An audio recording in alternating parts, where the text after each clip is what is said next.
un nuevo capítulo del podcast El Simple.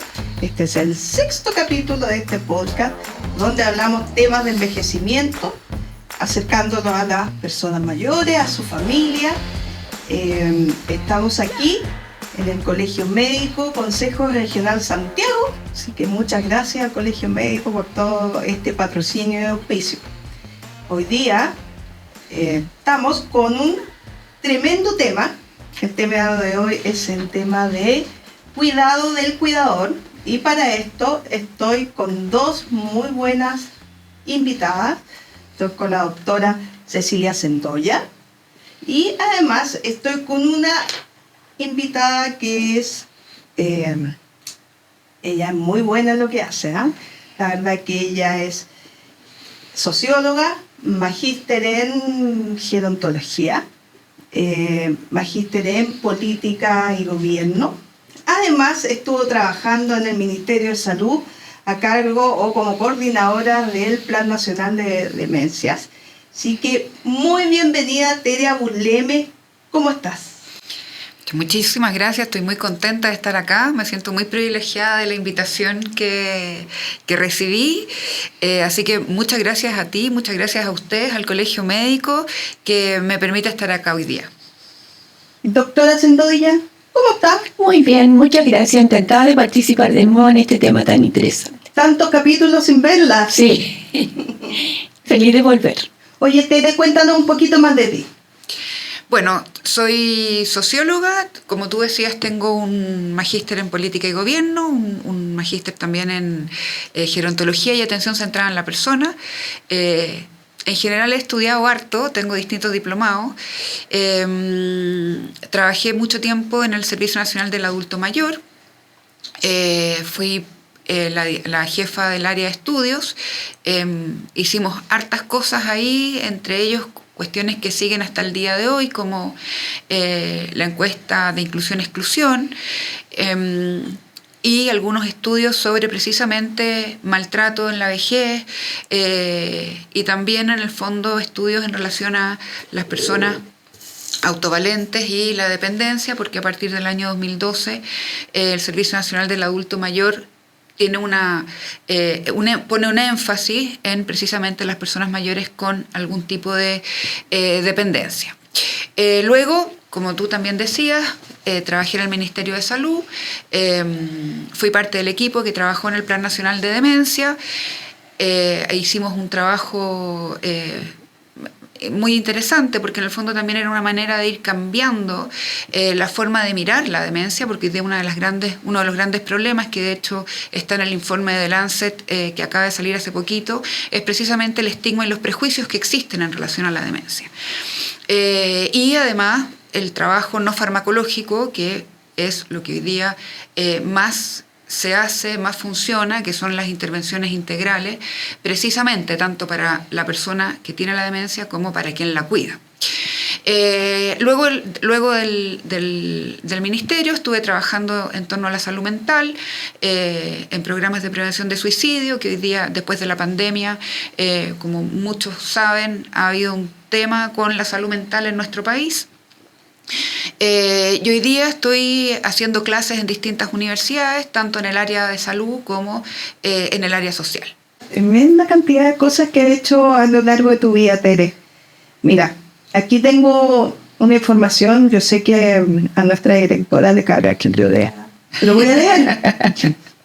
Mira, en Chile hay 4.313 cuidadoras informales, esto según el Instituto Milenio para la Investigación del Cuidado, el MICARE. De esta cifra, un 66,8% son mujeres de 56 años en promedio, y es mucho más probable, cada vez es más probable que mujeres mayores terminen cuidando a personas mayores. Además, un 44,5% de estos son hijas o hijos cuidando a sus padres, y un 33,6% son las parejas quienes cuidan. Según esto mismo, el MICARE y un estudio de Reyes Fernández indica que cuidar a una persona mayor va a ir en desmedro de su propia salud física y salud mental.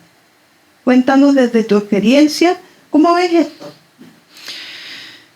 A ver, hay varias cosas que comentar en relación al cuidado. Quiero hacer quiero primero, en el fondo, hacer una pequeña declaración que creo que es muy importante, precisamente por lo que vamos a seguir conversando, porque el cuidado es un concepto polisémico. Y cuando hablamos de un concepto polisémico es que, de alguna manera, todos necesitamos cuidado. Quienes estamos acá hoy día, para estar acá, fuimos cuidados. Entonces, el cuidado tiene que ver con recibir cuidados, entregar cuidados y autocuidarnos. ¿Por qué hago esta aseveración? De alguna manera porque hoy día el cuidado es un problema público, es un problema que lo colocan precisamente todas las teorías feministas porque está muy ligado al género, y el poder tiene de base una el cuidado tiene de base una simetría de poder, ¿ya? ¿Por qué? Porque el cuidado permite mantener la vida. O sea, el cuidado es algo tan importante y que por lo demás está tremendamente invisibilizado. Parte de esa invisibilización tiene que ver con lo que significa cuidar, ¿no? En relación a lo que tú me planteas, efectivamente, quienes cuidan, el 90% son mujeres. Por eso digo que hay una simetría de poder importante en relación al cuidado, y muchas veces quienes cuidan no solamente cuidan, sino que también hacen las labores familiares y las labores en casa. O sea, tienen de alguna manera 2 o 3 jornadas laborales. El cuidado es un importante componente del Producto Interno Bruto, que no lo vemos tampoco y que no lo conocemos. Pero, por ejemplo, las personas mayores que cuidan a sus nietos aportan por lo menos el 1% del PIB. Y es una cuestión que no se dice, no se habla, no se sabe. Y no se sabe, ¿no? Y eso tiene que ver con el abuela esclava también. Justamente, y ahí nos metemos en otro tema que ustedes van a tratar más adelante, que me parece excelente. Entonces, el cuidado es muy amplio y en este caso vamos a entrar al cuidado específico de personas que tienen algún grado de dependencia, ¿ya? En Chile, de acuerdo a los estudios, tenemos alrededor de un 15% de personas con algún tipo de dependencia. La dependencia puede ser leve, moderada o severa, y por supuesto el cuidador que más trabaja es aquel o aquella que tiene, o sea, que está cuidando a alguien con una dependencia moderada o severa. ¿Te puedo hacer una pregunta? Por supuesto. En general, ¿son más cuidados los hombres o las mujeres? A ver, los hombres se mueren antes. Ya. Entonces las mujeres vivimos más y no siempre en mejores condiciones. Precisamente porque a lo largo de nuestra vida ejercemos el cuidado. Entonces, cuidamos a los niños, cuidamos la casa. Hoy día, en las labores de las mujeres, trabajar fuera de casa, trabajar dentro de casa, cuidar niños, y algo que también estamos en una generación que cuida hijos y que cuida padres en el caso de que esos padres tengan algún tipo de dependencia. Entonces, ¿eso es lo que se conoce como generación sándwich? Como la generación sándwich, efectivamente. ¿Por qué? Porque hoy día las personas están viviendo más, y si bien han aumentado los años de esperanza de vida al nacer, no han aumentado con la misma fuerza los años de esperanza de vida saludable.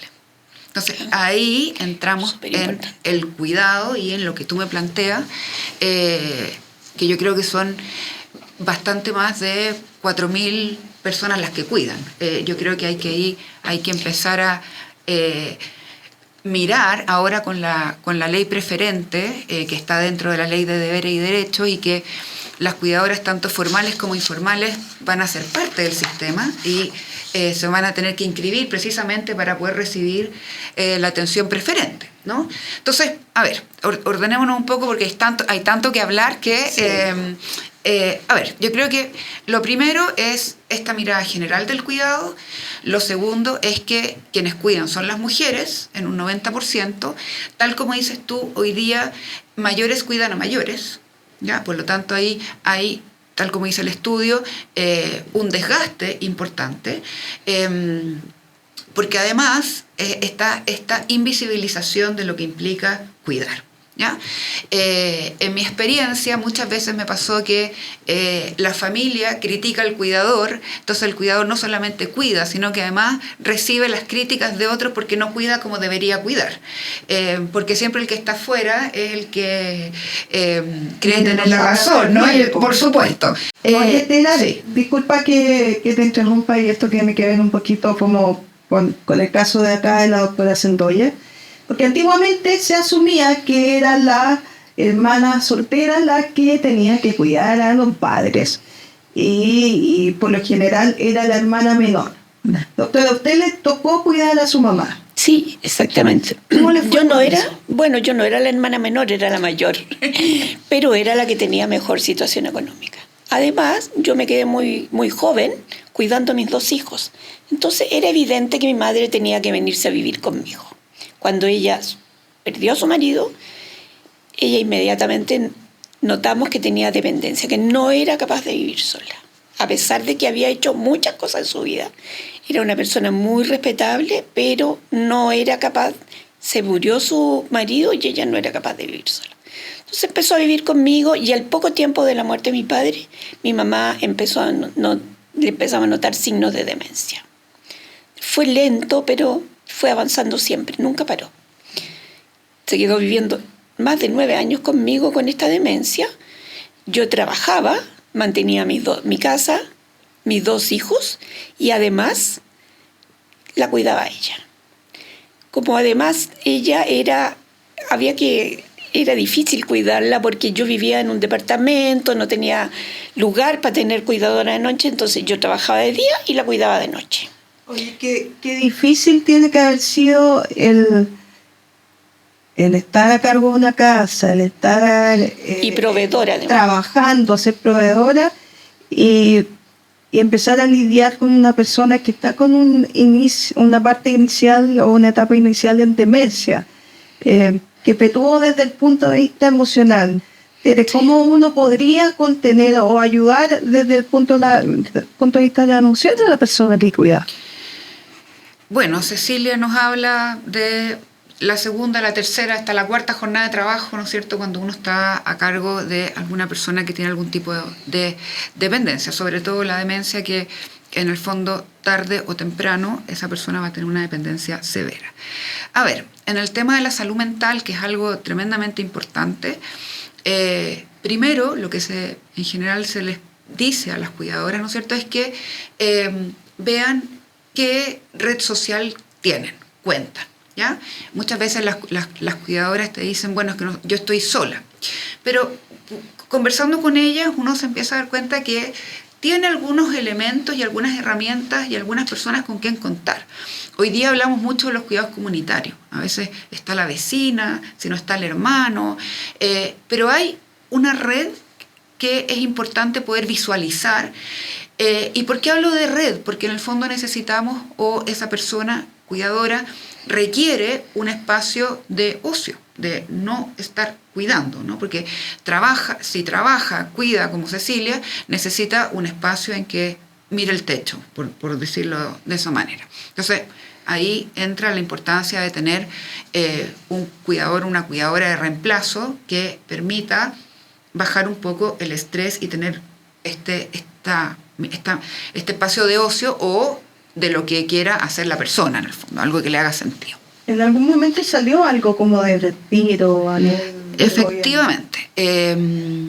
Yo he estado mucho con cuidadoras y no me voy a olvidar nunca cuando yo hablé de las cuidadoras de respiro y me dijeron, nosotros respiramos siempre. Entonces, no hablemos de respiro en el cuidado. Me hizo tanto sentido que siempre lo digo, porque en el fondo la idea es tener una cuidadora de reemplazo que permita precisamente aliviar la carga, ¿no? Hoy día, con el Sistema Nacional de Apoyos y Cuidados, que está en 90 comunas, tenemos un espacio de cuidadoras que van a reemplazar 1 o 2 veces por semana y que de alguna manera ayudan en torno a el cuidar, y esa persona que es el cuidador informal o el cuidador permanente tiene ciertos espacios para poder hacer otras cosas, ¿ya? Ahora, tenemos el reemplazo en el cuidado, pero también es importante que las cuidadoras y este porcentaje chiquitito de hombres que cuidan sigan haciendo ciertas actividades significativas. Es decir, a quien le gusta leer, a quien le gusta ir al cine, etc. ¿Por qué? Porque tal como dices tú, muchas veces la persona que cuida está tan enferma como la persona cuidada, ¿no? Desde la salud mental, desde también el descuido que implica cuidar. Dejo de ir al médico, dejo de hacerme las atenciones anuales preventivas, tengo una carga también laboral, bien digo, importante. Ahora, hay que hacer una distinción porque estamos planteando el cuidado siempre como algo negativo. Y hay muchas personas que cuidan por amor, hay otras personas que cuidan porque se sienten en deuda, hay muchas otras que cuidan por religión y por supuesto que hay un porcentaje que cuida por obligación. Entonces también el por qué cuidamos o el por qué cuidar a esa persona impacta también directamente cómo nosotros vamos a enfrentar el cuidado. Si yo cuido en relación a un cariño, a un amor, voy a también cuidar mejor. Entonces hay que hacer esas distinciones porque muchas veces también el cuidado te da sentido de vida. Y ahí sí, nos metemos en otro tema que tiene que ver con poder fortalecer otras actividades, porque cuando la persona con dependencia fallece o el niño fallece, aquí estamos hablando de personas mayores, pero el cuidado con personas con dependencia es a lo largo del curso de vida. Entonces, cuando esa persona fallece, el cuidador se queda sin sentido de vida. Sin hacer lo que estaba haciendo como actividad significativa. Y ahí hay que hacer un acompañamiento también profesional. Ahora sí, si bien muchas razones en cuanto a el motivo por qué llegamos a cuidar, de cualquier manera, y aquí me va a decir usted, de cualquier manera, por mucho amor que uno sienta, en este caso por su madre, igual genera un desgaste emocional y un cansancio y no querer cuidar más, que genera mucha culpa y que es absolutamente normal, doctora. ¿Cómo le fue a usted? Yo sentí, hasta el día de hoy siento culpa porque sentí que yo no estaba preparada para cuidar a mi madre y lo hacía por amor, porque mi madre fue muy buena conmigo, ella me ayudó a cuidar a mis hijos y si ella no hubiera ayudado yo no habría podido trabajar. Pero yo trabajaba y cuidaba y no hacía otra cosa. Y además proveía, porque mis hijos eran estudiantes universitarios, tampoco les quería cargar la mano pidiéndoles ayuda, porque ellos estaban en otra etapa de su vida.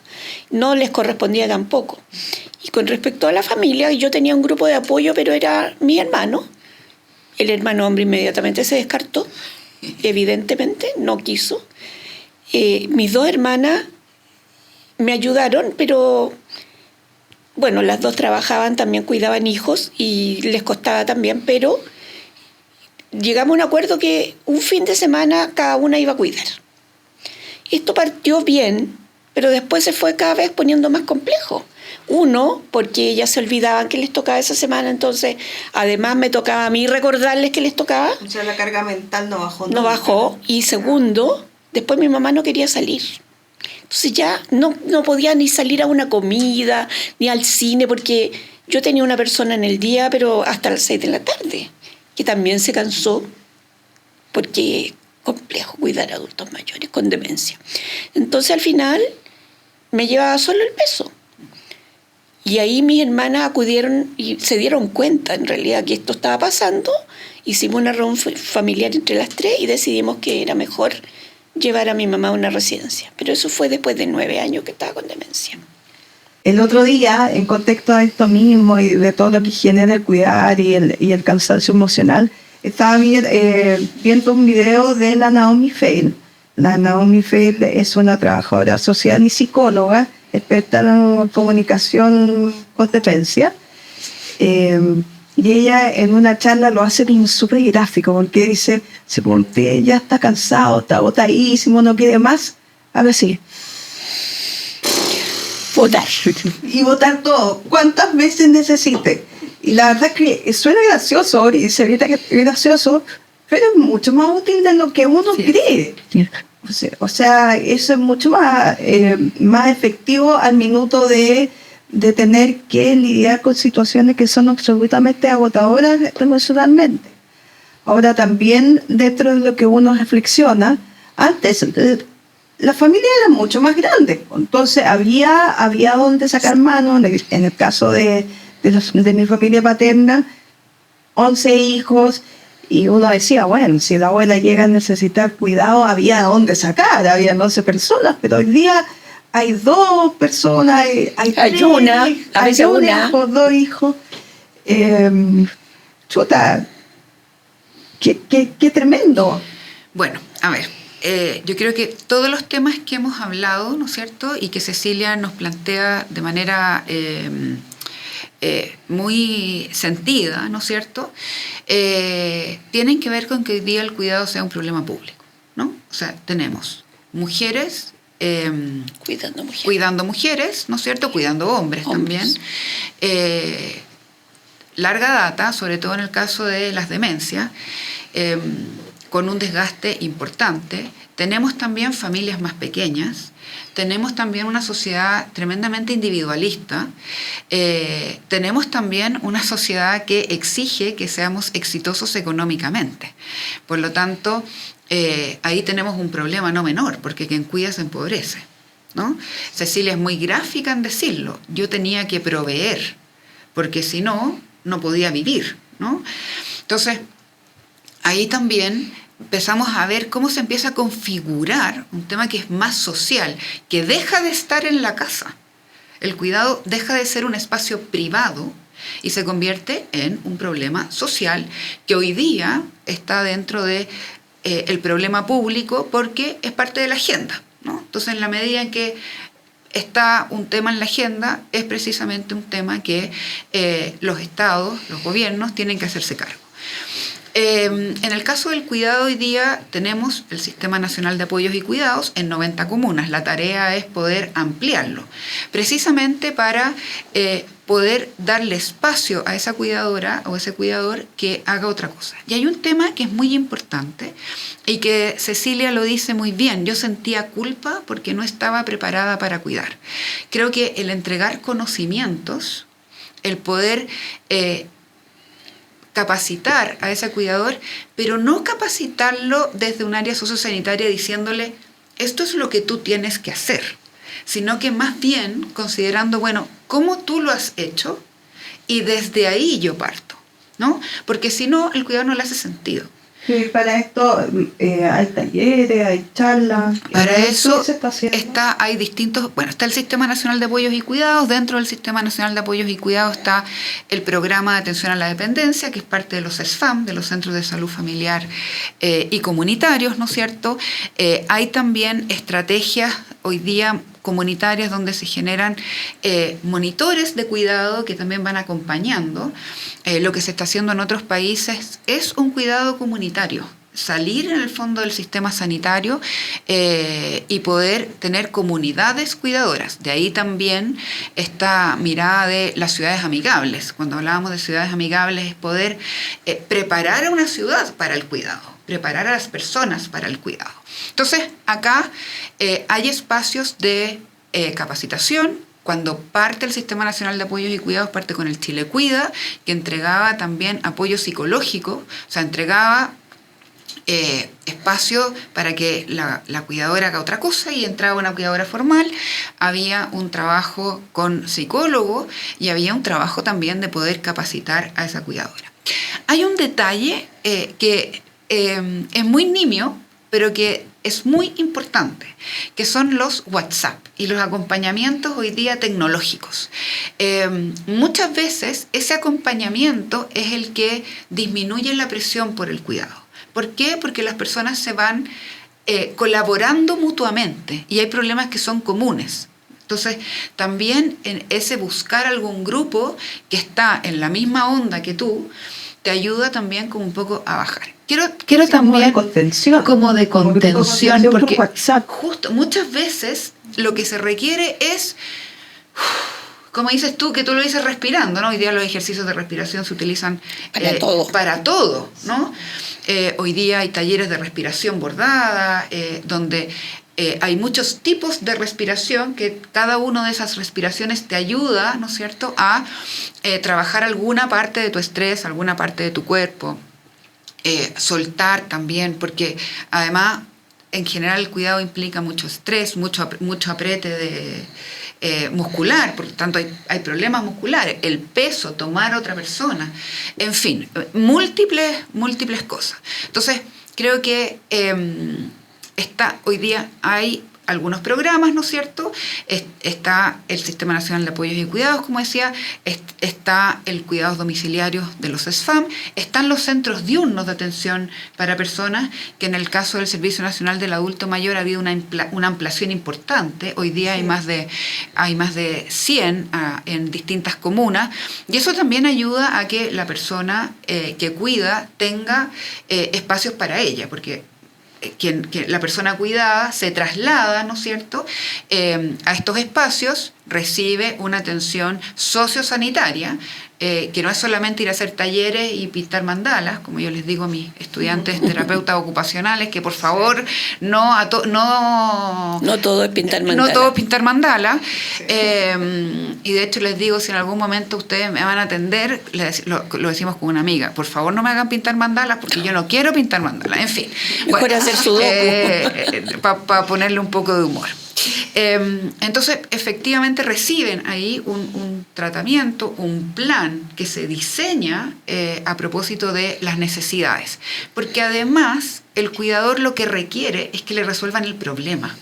El cuidador no requiere que lo llenen también de capacitaciones, que le enseñen No, requiere que le resuelvan el problema. O sea, yo siempre cuento una historia, y es que estaba yo en una reunión con cuidadores y se me acerca un cuidador hombre, que en general son muy pocos, ¿no? Ya como vimos, el 90% son mujeres. Y me dice, Tere, yo estoy desesperado porque mi mujer corta y corta y corta todas las telas de la casa.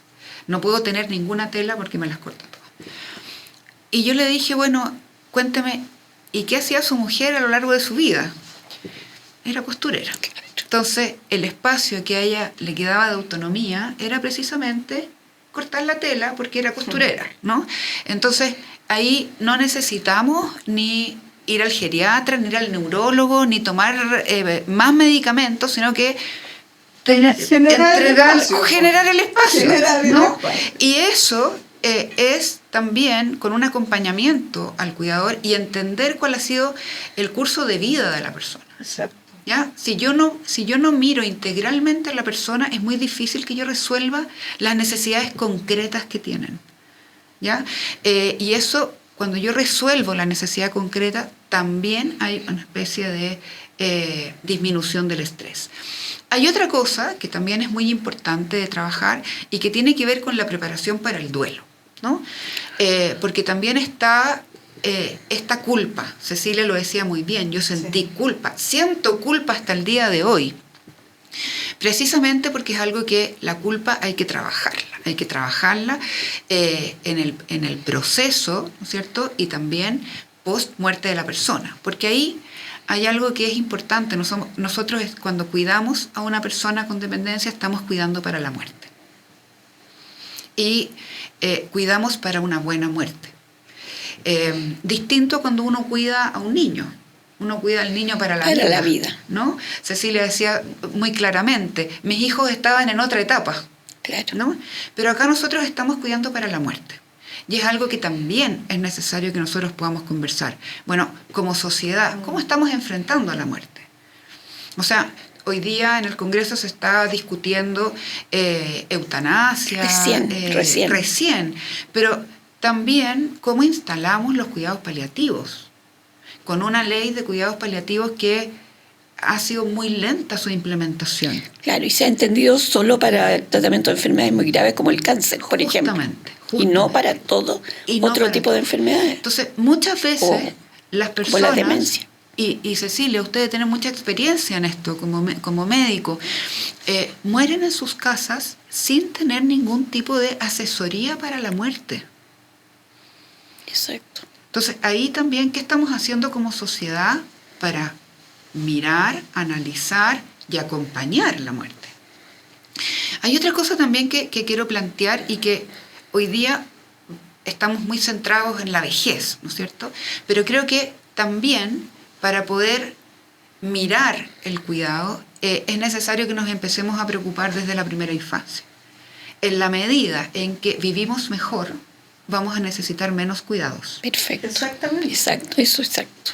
Entonces, hoy día... Ese es el mensaje, yo creo, hoy día. Ese es el mensaje. No podemos pensar en Tener más cuidadores. Y también en que las personas hay que entregarles oportunidad a partir de los 60. No. ¿Cómo trabajamos, en el fondo, con una sociedad que mire el proceso de envejecimiento? La doctora Wanda Fernández, la presidenta de, esto es un capítulo, pero como de la agrupación de médicos mayores, ella en todo momento dice, estamos llegando tarde, si esto debería ser desde los 50 años. O antes. O antes. Porque uno debería empezar a cuidarse antes. Desde que nace. Exacto. Desde que nace. Yo que estoy haciendo clase y que tengo muchos estudiantes y que les digo, bueno, cuando empezó la clase ustedes eran más jóvenes y cuando se vayan ustedes van a ser más viejos, se quedan como... no piensan. Y no lo piensan. No. No lo piensan. Cuando empezamos el programa, todos éramos más jóvenes y cuando terminemos el programa, todos vamos a ser más viejos. ¿Cómo empezamos a ser conscientes de eso y nos empezamos a cuidar para poder tener también una mejor vida y una mejor muerte? Sin llegar a depender tanto. Sin llegar a depender tanto, efectivamente. Sin caer en este pensamiento de la tragedia que implica cuidar. Es durísimo cuidar, pero también, como decías tú, Tere, también si viene desde el amor, es distinto. El cuidado entrega mucho sentido de vida. Sí. O sea, lo miramos. A pesar. Ahora también hay una parte del cuidado que no hemos nombrado, que es el tema de las residencias. Los establecimientos de larga estadía adulto mayor, como se conoce en Chile, ELEAM, son parte y son el dispositivo de cuidado de mayor complejidad, o sea, los que tienen cuidados de todo tipo, donde la gente duerme, que son los conocidos hogares de ancianos. Sí. Doctora, ¿usted cómo le fue con esa parte? ¿Cómo fue tomar la decisión? La decisión la tomamos entre todas las hermanas, porque era una decisión difícil. De verdad es doloroso. ¿Cómo tú vas a sacar a tu madre de tu casa? Es difícil. La tomamos entre todas las hermanas porque la verdad es que la vida era difícil. Y elegimos residencia. Uno, teníamos que pagarla nosotros porque mi mamá no tenía una pensión básica.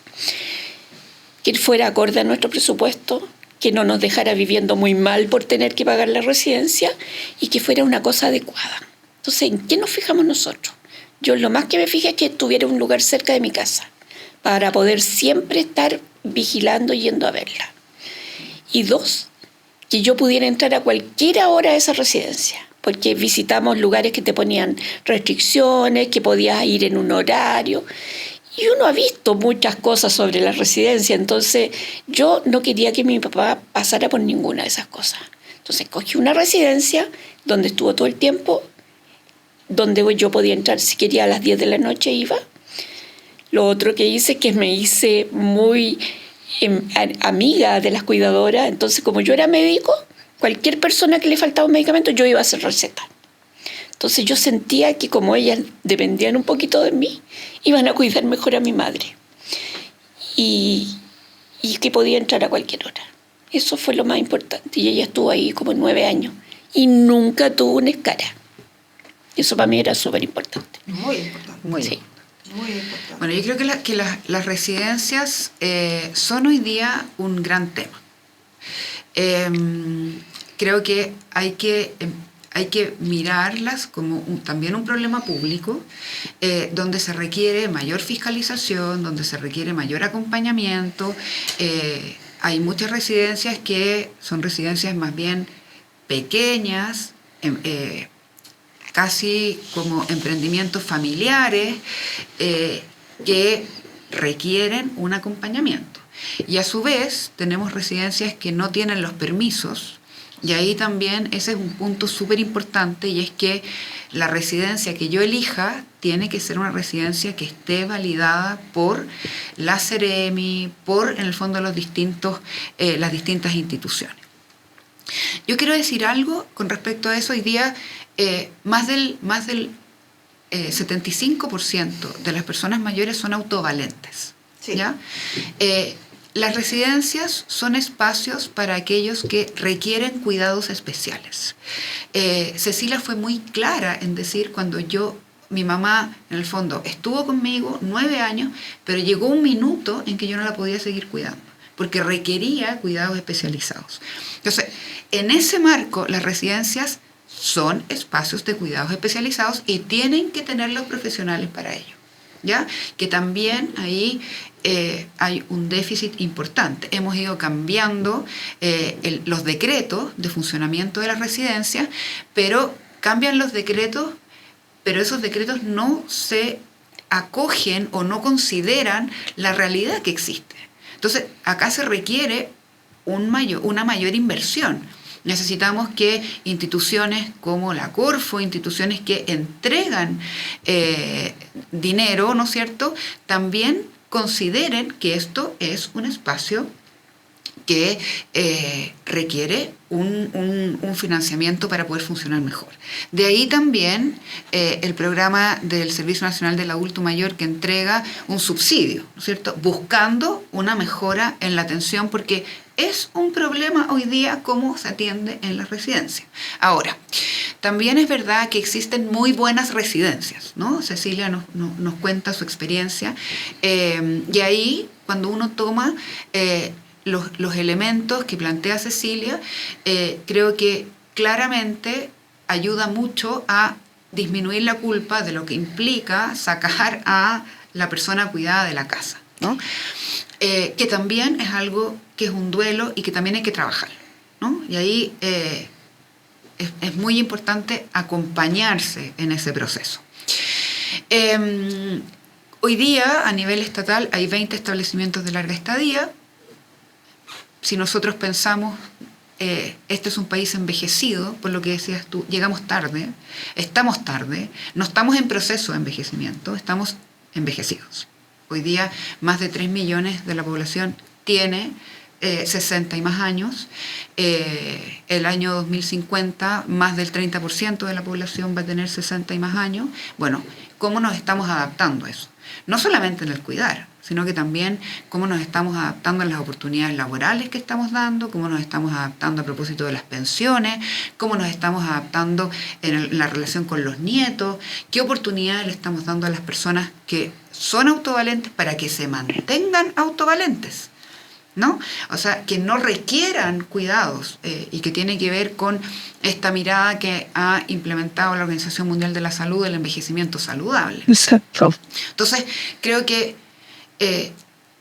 esta mirada tiene que ser más amplia, tiene que haber un foco en los establecimientos de larga estadía, claramente. Requieren más fiscalización, pero requieren más ayuda. No podemos seguir fiscalizando si no les entregamos las herramientas. Sí, todo el tema, yo en mi primera gran experiencia profesional, que es muy significativa, fue como directora de una residencia y me encantó profundamente. Entonces le tengo mucho amor a esta área y sí, uno ve residencias muy buenas y otras que uno dice, oh, Dios mío. ¿Qué hace una persona que no puede acceder a los beneficios del gobierno porque no tiene un registro social de hogares de hasta el 60%, que es lo que piden los centros diurnos, y que una persona de clase media le toca cuidar y no tiene los recursos? ¿Cómo lo hace? ¿Cómo se vincula a algo? ¿Existe algo? A ver, hoy día tenemos la atención de ley preferente, que es para todas las personas que cuidan. ¿Ya? Que es importante hacer el trámite. ¿Cómo se hace el trámite? A través del registro social de hogares, a través también de algún certificado que entreguen y que tú puedas llevar a los espacios, a través de una inscripción también en el Ministerio de Desarrollo Social. Entonces, la ley preferente permite que ese cuidador reciba una atención de salud. Partimos conversando que las personas que cuidaban tenían hasta más enfermedades que las personas que eran cuidadas, por lo tanto, que reciban atención de salud, que reciban medicamentos y que reciban también los exámenes necesarios. Entonces, ese es un camino, ¿no es cierto?, para también cuidarse y autocuidarse, ¿ya? Es difícil la pregunta, porque efectivamente, y esto es súper conocido y todos los políticos lo dicen, la clase media está abandonada, ¿no es cierto? Bueno, ahí un problema que pasa es que las personas que requieren, o sea, que cuidan, se empobrecen. Entonces ya dejan de ser muchas veces clase media. Claro. La encuesta de bienestar demuestra claramente que si una de las personas que trabaja en una casa deja de trabajar, la pobreza está ahí, a la vuelta de la esquina. Entonces, eso también llama a que esto es un problema público, a que en el fondo no podemos seguir teniendo estos cortes. Yo me alegro mucho que hoy día la pensión garantizada universal tenga esa universalidad, ¿no es cierto? Que la exención del pago de contribuciones también vaya camino a la universalidad, porque los organismos internacionales a lo que llaman es precisamente la universalidad de sobre todo estas prestaciones que implican un desgaste importante. De ahí, insisto, en el tema de problema público. No tengo una respuesta más adecuada que la ley de atención preferente para la pregunta. Creo que es un tema tremendamente complejo.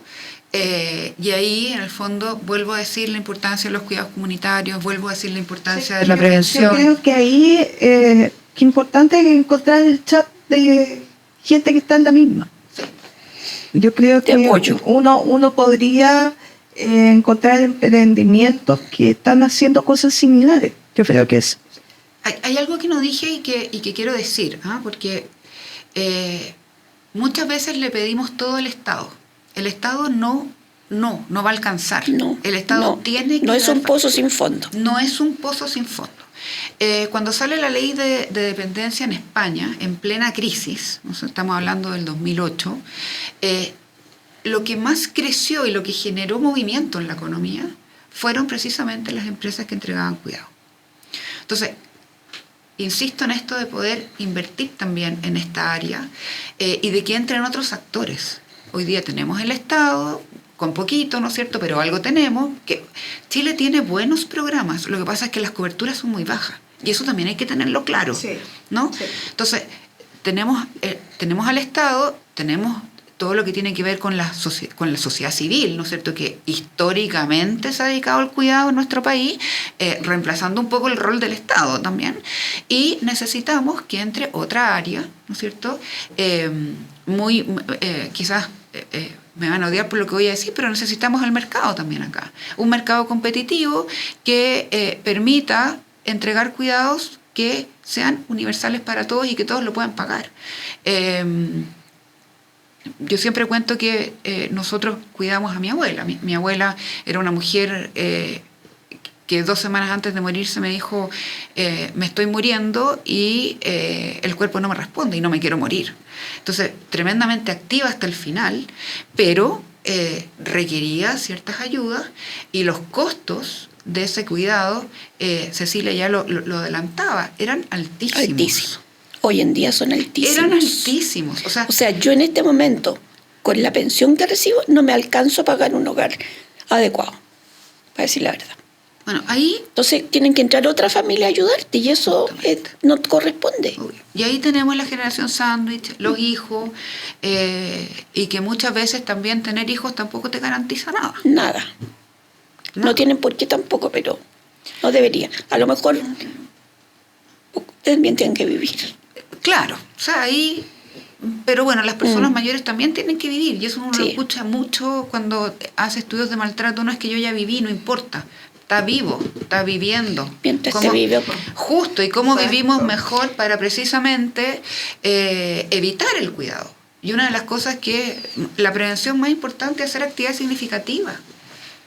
O sea, si no pensamos en que no nos enfocamos también en las personas autovalentes, ahí también tenemos un problema. Entonces, eso es un poco todo el programa que se está haciendo acá en el colegio médico. Para mantener a las personas autovalientes. Todo el área de funcionalidad, el área cognitiva, todo lo que estamos haciendo finalmente acá es para que las personas no requieran cuidado el día de mañana. Así es. Entonces yo creo que, este es un problema público hoy día.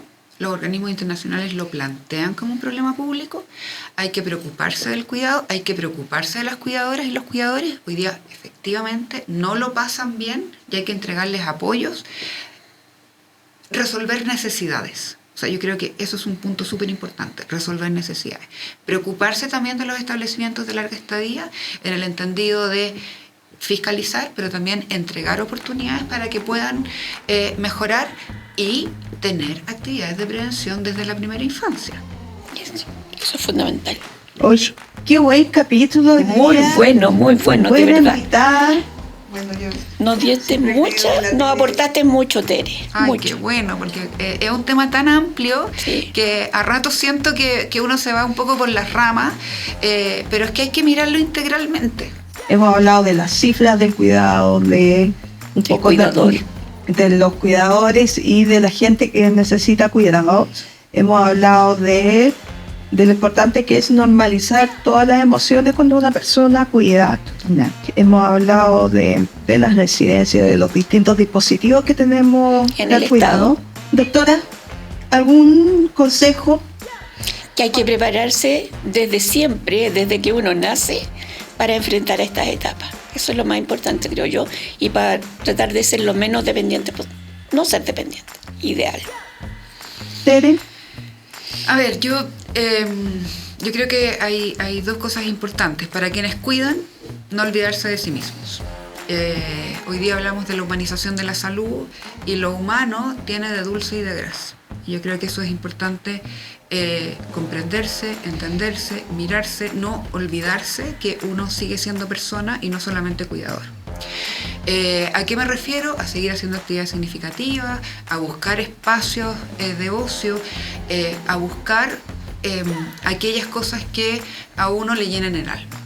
¿Ya? Uno no puede dejar de llenarse el alma a pesar de y solo cuidar, ¿no? Y por otra parte, creo que también las personas autovalentes tienen que considerar lo que viene para el futuro, ¿no es cierto? Entendiendo que vejez no es igual a enfermedad, pero sí implica una serie de preparaciones y de trabajo personal para no llegar a ser dependiente. Yo nombré The Lancet al inicio y es clarísimo en decir que hoy día prácticamente el 50% de las demencias se pueden prevenir. Entonces necesitamos que las personas se cuiden, se autocuiden y no solamente entreguen cuidados. Sí, yo la verdad que si bien mi consejo iba por ese lado, me lo robaron.